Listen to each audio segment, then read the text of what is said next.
नमस्कार दोस्तों। तो फाइनली आज हमारे पास वो सुनहरा दिन आ ही चुका है जब हमारे पास राम मंदिर बनके तैयार हो चुका है अयोध्या में। प्रधानमंत्री नरेंद्र मोदी जी ने इसका उद्घाटन भी कर दिया है। शायद ही हमारे देश में कोई एक ऐसा इंसान भी होगा जिसने कभी बाबरी मस्जिद और राम जन्मभूमि विवाद के बारे में ना सुना होगा। ये विवाद इतना पुराना है कि कई जनरेशंस ने इसे सुना है। कई लोगों ने अपने प्राण न्यौछावर करे हैं इस मंदिर को वास्तविक रूप में आने के लिए। तो आज हम इस पूरे मुद्दे के इतिहास में जाएंगे। 1528 से लेके आज 2024 तक इसके पूरे इतिहास को पलटा जाएगा। देखेंगे कि कैसे बाबर ने वहां पे जो मंदिर था उसको तोड़ा, वहां पे मस्जिद बनाई। इस चीज की पुष्टि मार्टिन रिपोर्ट भी करती है। मार्टिन कौन था? ये के नैयर कौन था? ऐसा जिला अधिकारी जिसने प्रधानमंत्री के आदेश को भी ठुकरा दिया था। पूरी डिटेल जानेंगे और इस वीडियो को देखने के बाद आपको इस मुद्दे से लेके कोई और वीडियो देखने की जरूरत नहीं है। तो चलिए शुरू करते हैं।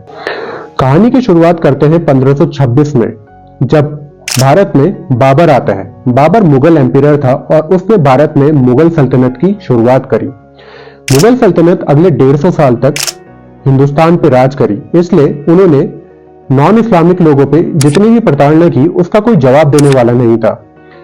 मुगल शासक ने 1528 में राम जन्मभूमि इलाके में वहां पे जो मंदिर थे उसको तोड़ा और वहां पे अपनी एक मस्जिद बनाई। उस मस्जिद पे भी बाबर ने वही नाम दिया, बाबरी मस्जिद, खुद का नाम दिया। मुगलों के जो शासक थे बाबर, हुमायूं, जहांगीर, उनका यह मानना था कि जब भी वो किसी देश में शासन करे तो वहां पे इस्लाम ही मेनली चलना चाहिए। इसलिए उन्होंने हिंदू मंदिर या किसी और भी धर्म के मंदिर को तोड़ा फोड़ा और वहां पे अपनी मस्जिदें बनानी शुरू कर दी। उसी केस में ये भी एक था जिसमें राम जन्मभूमि के जगह पे वहां पे एक मस्जिद बना दी गई, बाबरी मस्जिद। उनका कोई विरोध करने वाला नहीं था, इसलिए अगले 150 साल तक यहाँ पे कुछ गर्मी देखने को नहीं मिली।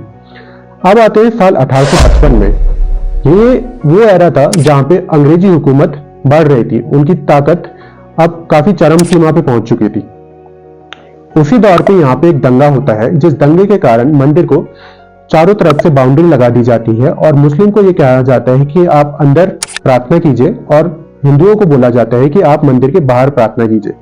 ये इसलिए किया जाता है ताकि डिवाइड एंड रूल की पॉलिसी के अंदर जब वो आमने सामने नहीं आएंगे तो उनके बीच में दंगे भड़केंगे नहीं। लेकिन अंग्रेजी हुकूमत अभी तक इसको सीरियसली नहीं ले रही थी।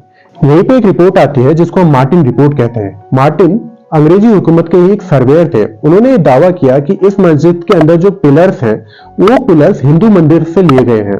इस रिपोर्ट के आते ही दंगे और भड़कने लग जाते हैं। हिंदूज के अंदर जो सेंटिमेंट्स जागते हैं कि ये यहाँ पे हमारा मंदिर होना चाहिए, वो और जागने लग जाते हैं। इसी के चलते अंग्रेजी हुकूमत भी इस चीज को और सीरियसली लेने लगती है और उनको लगता है कहीं एक समय ये ना आए कि हिंदू मुसलमान मिल जाए और अंग्रेजी हुकूमत पे खतरा बन जाए। इसीलिए 1859 में अंग्रेजी हुकूमत इस मस्जिद के चारों तरफ फेंसिंग करा दी जाती है, जिसमें लोहे की वायर्स मस्जिद के चारों तरफ लगा दी जाती है ताकि हिंदू और मुसलमान अच्छे से डिवाइड हो और वो अच्छे फिर कोई दंगा या फसाद न करे, जिसके कारण लॉ एंड ऑर्डर की सिचुएशन क्रिएट ना हो। अंग्रेजों की ये मुहिम, ये उनका जो तरीका है वो काफी हद तक सफल भी रहता है क्योंकि अगले कुछ सालों तक कोई दंगा नहीं होता। 1885 में आते हैं तो यहाँ पे एक महंत रघुवंश दास जी की एंट्री होती है। वो ये दावा करते हैं कि वो इस मंदिर के महंत हुआ करते थे, इसीलिए वो कोर्ट में इस केस को लेके जाते हैं और वो कोर्ट से कहते हैं कि उनको मंदिर के बाहर एक छोटे से चबूतरे में श्री राम की पूजा करने की अनुमति दी जाए। लेकिन कोर्ट इनकी अपील को रिजेक्ट कर देते हैं। ये दोबारा अपील डालते हैं, दोबारा रिजेक्ट कर देते हैं। लेकिन इनकी अपील रिजेक्ट तो हो गई थी, लेकिन एक फायदा ये हुआ कि ये मुद्दा कोर्ट में पहुंच गया और अब जो लड़ाई होगी वो लीगल तरीके से होगी। अगले कुछ सालों तक ये मुद्दा बहुत ज्यादा एक्टिव नहीं रहता।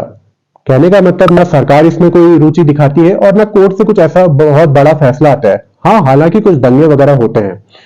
साल 1947 आता है जिसमें हमारा प्यारा भारत आजाद हो जाता है, लेकिन लोगों के सेंटिमेंट्स ये थे कि हमारा देश तो आजाद हो गया लेकिन जो रामलला है वो आजाद नहीं हुआ है, इसलिए हिंदू सेंटिमेंट्स दोबारा जागृत होने लग जाते हैं। 1949 पे यहाँ पे बहुत एक इंपॉर्टेंट इवेंट होता है जिसमें इस मस्जिद के सामने ही एक 9 दिन की महा रामचरितमानस की आयोजना करी जाती है, जिसमें बहुत सारे लोगों की भीड़ आती है। 9 दिन बाद जब इवेंट खत्म हुआ, इतना बड़ा इवेंट जिसमें रामचरितमानस का 9 दिनों तक पाठ चलता रहा, तो देर रात को कुछ लोग आए और जो राम जी की मूर्ति थी जो पहले बाहर रखी गई थी वो मस्जिद के अंदर जाके स्थापित कर दी। सुबह होते होते यहाँ पे कंडीशंस बहुत खराब हो गई होती है, जहां पे यहाँ पे दंगे की सिचुएशन बन गई होती है। अगले सुबह बहुत सारे लोगों की भीड़, जिसमें हिंदू और मुसलमान दोनों होते हैं। हिंदू जो अंदर जाके राम जी के दर्शन करना चाहते हैं और मुसलमान जो इस चीज का विरोध करना चाहते हैं। इस चीज को देखते हुए ये बात पहुंची प्रधानमंत्री ऑफिस में, जिसमें जवाहरलाल नेहरू ने स्टेट के चीफ मिनिस्टर्स को ऑर्डर दिए कि राम जी की मूर्ति के साथ साथ ही हिंदुओं को मस्जिद से बाहर निकाला जाए। यहीं पर एंट्री हुई के नैयर की, उस टाइम पे डिस्ट्रिक्ट कलेक्टर, जिन्होंने सीधे तौर पे प्रधानमंत्री के आदेश को मानने से इनकार कर दिया और बोला कि अगर मैं ऐसा करूंगा तो सिचुएशंस और बढ़ सकती है। हालांकि जब जवाहरलाल नेहरू ने दोबारा सख्ती से कहा तो के नैयर ने यह तक कह दिया कि मैं रिजाइन करने के लिए तैयार हूं, लेकिन मैं इस ऑर्डर को फॉलो नहीं कर सकता क्योंकि इससे law and order situation create हो सकती है। उनके इस फैसले पर, के नैयर के इस फैसले पर उनकी हिंदू समाज से बहुत ज्यादा रिस्पेक्ट उनको मिली। और जब ये मुद्दा कोर्ट में पहुंचा तब हिंदू पक्ष ने यह बात सामने रखी कि श्री राम की मूर्ति अंदर रखी नहीं गई थी, बल्कि वो एकाएक प्रकट हुई थी, खुद ब खुद वो वहां पे अंदर प्रकट हुई थी। साल आता है 1984। इस समय पे कुछ हिंदुओं ने विश्व हिंदू परिषद की स्थापना की और ये ठाना कि यहाँ पे राम मंदिर बनकर रहेगा। बाद में इस मूवमेंट की कमान लाल कृष्ण आडवाणी जी ने संभाल ली। उनके इसी मूवमेंट के कारण 1986 के आते आते वहां पे जो जिला मजिस्ट्रेट थे उन्होंने मंदिर का ताला खोलने के लिए कहा और वहां पे हिंदुओं को अपनी पूजा अर्चना करने की इजाजत दे दी। साल 1992 में वो घटना घटी जिसके कारण हिंदू और मुसलमान दंगे बहुत ज्यादा भड़क गए।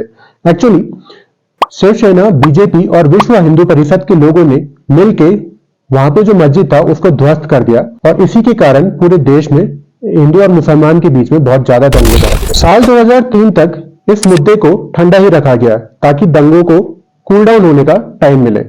2030 में इलाहाबाद हाईकोर्ट ने ASI, archaeological survey of India को यह आदेश दिया कि वहां पे जाओ, सर्वे करो और एक रिपोर्ट तैयार करो। आर्कियोलॉजिकल सर्वे ऑफ इंडिया ने यह पाया कि उस जमीन पे मंदिर से मिलते जुलते कुछ अवशेष पाए गए हैं, जिसके चलते 2010 तक आते आते इलाहाबाद हाईकोर्ट ने उस जमीन को 3 हिस्सों में बांट दिया। एक निर्मोही अखाड़ा को दिया, एक सुन्नी वक्फ बोर्ड को दिया और एक राम लल्ला विराजमान को दिया। यह मुद्दा हालांकि अभी तक शांत नहीं हुआ था। यह मुद्दा और गर्मी पकड़ा, सुप्रीम कोर्ट तक पहुंचा और साल 2019 में सुप्रीम कोर्ट ने यह फैसला दिया कि यह पूरी जमीन राम जन्मभूमि के नाम कर दी जाए और मस्जिद बनाने के लिए 5 एकड़ की अलग से जमीन उनको दी जाए। 5 अगस्त 2020 को राम मंदिर के भूमि पूजन का आयोजन किया गया और फाइनली 22 जनवरी 2024 को इस मंदिर का उद्घाटन किया गया श्री नरेंद्र मोदी जी के द्वारा। तो दोस्तों ये पूरी स्टोरी मैंने आपको समझाई, जिसमें पूरा हम 1526 से लेके जब बाबर इस देश में आया था, 1528 में जब वहां पे तोड़ के एक मस्जिद बनाया गया, कैसे कैसे दंगे हुए, कौन कौन लोग इसमें शामिल थे और फाइनली आज जब हमारे पास ये राम मंदिर बनके तैयार है। इस पूरी वीडियो को मैंने जितने संक्षिप्त में हो सके उतने में आपको समझाने की कोशिश की।